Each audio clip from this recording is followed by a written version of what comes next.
Assalamu alaikum. Nastavljamo izazovom čitanje na bosanskom. Današnja mi je knjiga Stazama sreće i spokoja Jusufa Kardavija. A ova knjiga meni odavno stoji u biblioteku, već da vidim od nekih 2015. godina, tu neki 5 godina. Naslov i ime pisca vrlo interesantno mi je bilo.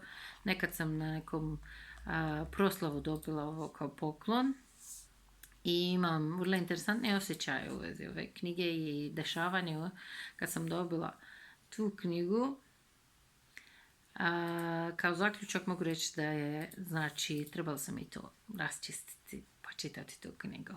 Vrlo interesantno dio koji sam ja otvorila, nasumica se zove Sigurnost u duši. Da čujemo šta doktor Kardavi nama preporučuje. Sigurnost, put ka sreći i smiraju. Biće sigurni samo oni koji vjeruju i vjerovanje svoje sa mnogoboštvom ne miješaju. Oni će biti na pravom putu. Sure Al-An'am 82. Duševna sigurnost je jako bitna za postizanje sreće i spokoja. Zbog toga vjernik ne osjeća tugu niti žali za onim što je izgubio ili propustio u prošlosti. Također, on ne strepi niti očaja zbog sadašnjosti, niti strahuje od budućnosti. Jer shvata kako zlo ili neku zvijer koje čuči u zasjedu i samo čeka da ga napadne i uništi. Šta više, vjernikova duša smirena i sigurna kao da je u džennetu. Upravo je iman, vjera, izvor te sigurnosti. Sigurnost je, dakako, nerazdvojni element spokoja rahatluka u srcu.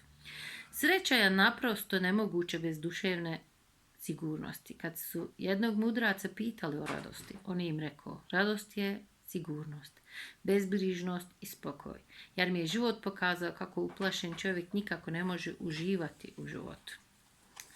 Stog i ne čudi što ti je Allah džennet učinio beskrajem potpunog bezbrižnja i sigurnosti. Stanovnici rajskih perivoja i naime žive u uzvišenim prostorima mira i sigurnosti. Oni nemaju straha, bojazni, niti tuguju, niti njih meleci sreću govore: uđite u njih sigurni, straha oslobođeni.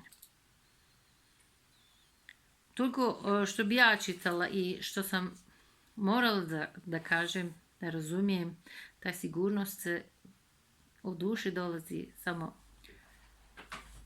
predavanjem sebe Allahu u njegovoj volji. Da predate svoje srcu Allahu i kažete: uradi sa svojom robom što god ti hoćeš, ti uistinu najbolje znaš. A poslije predavanja takvog vrsta i Allah naravno kaže: veselo uđi u moj džennet. Tako da nadam se da ćemo mi biti od ljudi koji su se predali svom rabu i budu sigurni i spokojni u njegovim rukama. U suštini drugi spokoj i ne postoji. Lijep vam je dan.